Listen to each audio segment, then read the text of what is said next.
केरल के विश्वविख्यात सबरीमला मंदिर से करोड़ों रुपए का सोना रहस्यमयी परिस्थितियों में गायब हो गया है, जिससे प्रशासन और श्रद्धालु दोनों में हड़कंप मच गया।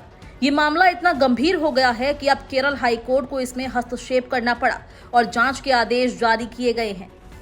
ये विवाद मंदिर के गर्भगृह सन्निधानम में की गई स्वर्ण मंडन गोल्ड प्लेटिंग प्रक्रिया से जुड़ा हुआ है।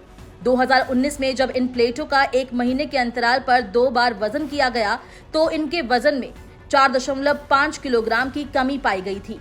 कोर्ट ने इसे मंदिर की पवित्रता और सार्वजनिक विश्वास के साथ खिलवाड़ बताया है। जस्टिस राजा विजय राघवन वी और जस्टिस के.वी. जयकुमार की बेंच का ध्यान इस तरफ गया कि द्वारपाल की मूर्तियों की शोभा बढ़ाने वाली सोने से मढ़ी तांबे की प्लेटों को जब साल 2019 में नए सिरे से सोने की प्लेटिंग के लिए निकाला गया था तो उस समय उनका वजन 42.8 किलोग्राम था, लेकिन जब इन्हें इस काम के लिए चेन्नई की एक फर्म के सामने पेश किया गया तो उनका वजन कम हो गया था और ये 38.25 किलोग्राम पर आ गया था।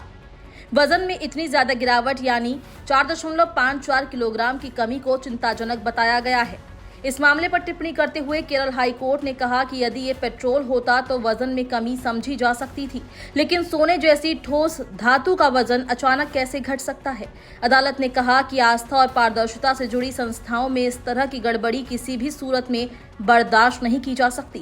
न्यायमूर्ति राजा विजय राघवन वी और न्यायमूर्ति के.वी. जयकुमार की पीठ ने आदेश दिया कि इस मामले की देवस्वम विजिलेंस द्वारा पूरी सतर्कता से जांच हो और 3 सप्ताह के अंदर रिपोर्ट पेश की जाए। साथ ही त्रावणकोर देवस्वम बोर्ड को जांच में पूरा सहयोग देने के निर्देश दिए गए हैं।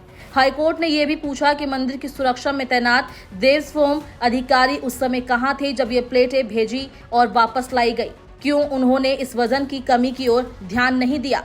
कोर्ट ने यह भी उल्लेख किया कि जब 2019 में प्लेटें हटाई गई थी तो उनका वजन 42.8 किलोग्राम दर्ज किया गया था, परंतु 1 महीने और 9 दिन बाद जब उन्हें गोल्ड प्लेटिंग के लिए सौंपा गया तो वो वजन पहले ही कम हो चुका था। इससे ये संदेह होता है कि शायद कंपनी को असली प्लेटों के बजाय कोई दूसरा सेट सौंपा गया हो। इसके अलावा अदालत ने मंदिर परिसर में मौजूद द्वारपालकों की मूर्तियों और अन्य संरचनाओं की सुरक्षा की स्थिति की भी जाँच करने का निर्देश दिया है, ताकि ये सुनिश्चित किया जा सके कि वे सभी स्ट्रॉन्ग रूम में सुरक्षित रखे गए हैं या नहीं।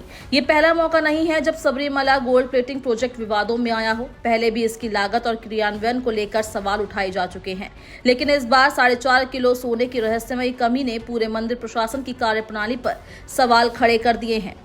श्रद्धालुओं में भी इस मामले को लेकर नाराजगी देखी जा रही है। उनका कहना है कि भगवान को चढ़ाया गया सोना और धन भक्तों की सेवा और मंदिर की व्यवस्था में लगाया जाना चाहिए, न कि ऐसी अनियमितताओं और संभावित चोरी में इस्तेमाल होना चाहिए। सबरीमला मंदिर न केवल एक धार्मिक स्थल है बल्कि ये करोड़ों श्रद्धालुओं की आस्था का केंद्र है, जहां लोग 41 दिन की कठिन तपस्या के बाद दर्शन के लिए आते हैं। ऐसे में मंदिर से जुड़ी इस तरह की घटनाएं न केवल पारदर्शिता पर प्रश्न उठाती है बल्कि श्रद्धालुओं की भावनाओं को भी गहरी ठेस पहुंचाती है। अब सभी की निगाहें इस जांच पर टिकी है कि आखिर ये सोना कहां गया और कौन है इसके पीछे जिम्मेदार।